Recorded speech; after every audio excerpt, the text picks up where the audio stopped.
దేవుడు మనల్ని కాపాడుతాడు అన్న.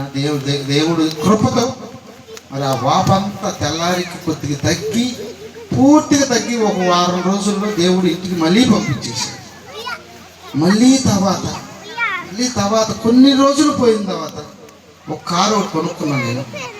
దేవుడు కాకాని వెళ్తూ ఉంటాం మేము వారం దేవుణ్ణి గణపరచడానికి 11 సంవత్సరాల నుంచి కాకాని వెళ్తున్నాం. బైక్ మీద వెళ్ళాం, ఆటోలో వెళ్ళాం. దేవుడిని కారు అడిగాను, ప్రభు కారు అని. కారు ఇచ్చాడు దేవుడు. కారులో వెళ్తుంటే ఫస్ట్ 2వ వారంలోనే కారు యాక్సిడెంట్ అయింది మా ఇంటికాడ. ఒక ముసలామని తప్పించిపోయి ఆమె వచ్చేసింది, లేకపోతే ఆమెను గుద్దేవాడిని. రాళ్ళకెళ్ళి గుద్దుకున్న కారు యాక్సిడెంట్ అయింది. ఒక 70-80 వేల రూపాయలు ఖర్చు అయింది. బిడ్డలు బాధపడ్డారు, నేను బాధపడ్డా. మా ఆవిడ కారు ఇచ్చేసి షోరూంలో కాకాని వెళ్ళి పార్కింగ్ చేసినాం. రూపాయి పిల్లలే సహాయం చేసేది ఏమీ లేదు. డబ్బులు లేకపోతే దేవుడు కృపతో